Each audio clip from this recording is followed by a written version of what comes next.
အသင်းတော်ရဲ့ဗုဒ္ဓဟူနေ့ဝိညာဉ်ရေးအာဟာရညနေစာအစီအစဉ်မှာ online မှာရှိတဲ့မိတ်ဆွေများအားလုံးကိုပြန်လည်ကြိုဆိုပါရစေ။ဒီနေ့မှာကျမတို့နှုတ်ကပတ်တော်အားဖြင့်ပြန်လည်ပြီးမှမိမိရဲ့အသက်တာကိုမိမိရဲ့ဘဝအခြေအနေကဘယ်လမ်းပေါ်မှာရောက်နေသလဲဆိုတဲ့အရာကိုဒီနေ့မှာနှုတ်ကပတ်တော်အားဖြင့်ကျမအနေနဲ့ဝေငါတတိခံချင်ပါတယ်။ဒီနေ့ခေတ်ကာလကကျမတို့တို့ရွေးချယ်စရာတဲ့အရန်ကိုများပြားတဲ့ခေတ်ကာလဖြစ်ပါတယ်။ဆိုတော့တချို့သောသူတွေကကျမတို့အောင်မြင်မှုရဖို့ရန်အတွက်လွယ်ကူတဲ့လမ်းအဆင်ပြေမဲ့လမ်းကိုယ့်အတွက်တောင်းတတာဖြစ်မဲ့လမ်းကိုလူတွေတော်တော်များများကဒီခေတ်ကာလမှာရွေးချယ်လေးရှိပါတယ်။ဆိုတော့လွယ်ကူတဲ့လမ်းကိုလူအများစုကဘာလို့လိုက်တာလဲဆိုလို့ရှိရင်မိမိရဲ့စိတ်လုံခြုံမှုအတွက်တော်၎င်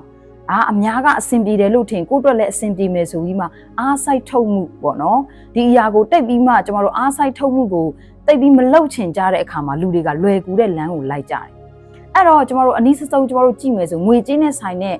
ကိစ္စတွေမှာလည်းကျမတို့အများစုကျမတို့အခု online နေမှာဆိုအများကြီးကျမတို့သိလိမ့်မယ်ငွေကြေးလိမ်လည်မှုတွေ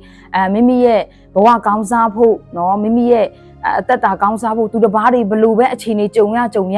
ကျမတို့လွယ်ကူတဲ့နီးလန်းနဲ့ရသမျှနဲ့ကျမတို့စူးစမ်းပြီးမှလိမ်လည်ပြီးမှငွေကြေးတွေကိုရယူကြတယ်ဒီနေ့ကျမတို့ဒီခေတ်ကာလရဲ့လမ်းကြောင်းဟာအင်မတန်မှလူတွေအတွက်ဒီနေ့တချို့သောသူတွေအတွက်ကလွယ်ကူတယ်လို့ထင်ရပေမဲ့တချို့သောသူတွေကအင်မတန်မှကြောက်စရာကောင်းတဲ့လမ်းကိုဖြတ်တန်းနေရတယ်ဆိုတဲ့အရာလေးကိုပထမဦးစွာပြောလို့တာဖြစ်ပါတယ်ဆိုတော့ဒီနေ့ထာဝရဘုရား၏တမန်ကျမ်းစာထဲမှာဘလို့ဖော်ပြထားလဲဆိုလို့ရှိရင်ရှင်မသက်ခရစ်ဝင်ကျမ်းအခန်းကြီး9အပိုင်းငယ်73နဲ့74မှာဗာပြောထားတယ်လဲဆိုလို့ရှိရင်ကျင်းတော်တကားကိုဝင်ကြလော့ပျက်စီးခြင်းတို့ရောက်တော်လမ်းနဲ့တကားသည်ကျယ်ဝန်းသည်ဖြစ်၍ဝင်တော်သူတို့သည်များကြ၏ဒီနေ့ကျမတို့တစ်ခါတည်းရံပါလေကျမတို့ဘဝအနာဂတ်အတွက်အရန်လွယ်ကူတဲ့လမ်းကိုလိုက်ဖို့ရန်အတွက်တချို့သောသူတွေကခဏလေးဒီဆုံးဖြတ်ချက်ကိုချတတ်ကြတယ်ဆိုတော့ကျယ်ဝန်းတဲ့လမ်းလူတွေအများကြီးကလိုက်ပါတဲ့လမ်းအများစုဟာတဲ့နှုတ်ကပတ်တော်ထဲမှာဆိုဘယ်လိုပြောထားသလဲဆိုလို့ရှိရင်ပျက်စီးခြင်းတို့ရောက်တော်လမ်းနဲ့တကားဒီကျယ်ဝန်းဒီဖြစ်၍ဝင်တော်သူတို့ဒီများကြတယ်တဲ့ဆိုတော့ဒီနေ့ကျမရဲ့နှုတ်ကပတ်တော်ရဲ့ခေါင်းစဉ်လေးကသင်ဘယ်လမ်းမှာလဲဆိုတဲ့ခေါင်းစဉ်လေးဖြစ်ပါတယ်ဆိုတော့ဒီနေ့ကျမတို့ဟာဒီအချိန်ကာလမှာလေကျမတို့ဖြတ်တန်းရတဲ့နေ့ရက်ကာလတွေကအင်မတန်ဆိုးရုပ်တဲ့ကာလဖြစ်တဲ့အခါမှာလူတွေကလည်းအလွယ်တကူအဆင်ပြေမဲ့လမ်းကိုယ့်အတွက်လွယ်ကူမဲ့လမ်းကိုလိုက်ကြတယ်ဆိုတော့အဲ့ဒီလမ်းတွေရဲ့အဆုံးတက်မှာဘာရှိတယ်လဲဆိုလို့ရှိရင်ပျက်စီးခြင်းကိုပို့ဆောင်တတ်တယ်ပျက်စီးခြင်းနဲ့လမ်းဆုံးတယ်ဆိုတာကို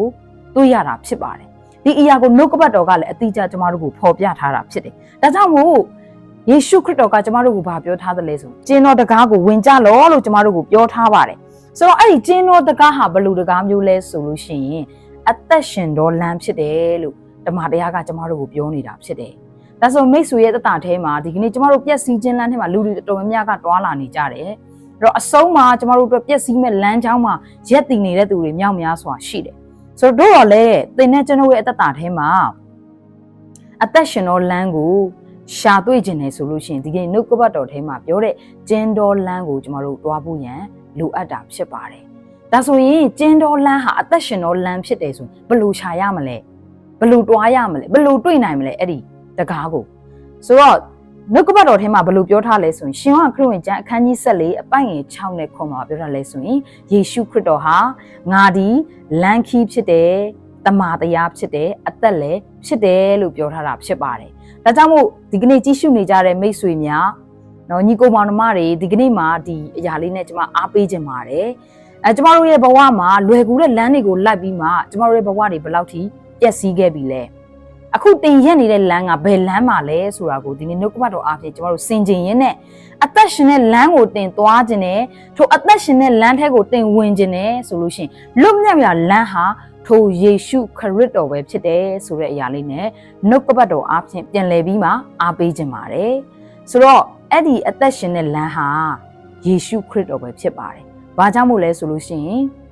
ယေရှုခရစ်တော်ဟာငါဒီလမ်းခီးဖြစ်တယ်လို့ပြောထားတော့ကြောင့်ဒီကနေ့သင်နဲ့ကျွန်ုပ်ပြည့်စည်တဲ့လမ်းထဲမှာရှိနေတယ်ဆိုရင်အခုချက်ချင်းကျမတို့ရဲ့အသက်တာတွေကိုပြန်လည်ပြင်ဆင်ပြီးမှယေရှုခရစ်တော်ကိုညီးဆန်းပြီးမှအသက်ရှင်တဲ့လမ်းကိုဝင်ကြပါစို့ရှောက်လန်းကြပါစို့အသက်ရှင်တဲ့တကားထဲကိုကျမတို့ရှောက်လန်းကြပါစို့ဆိုပြီးမှသင်ဘယ်လမ်းမှာ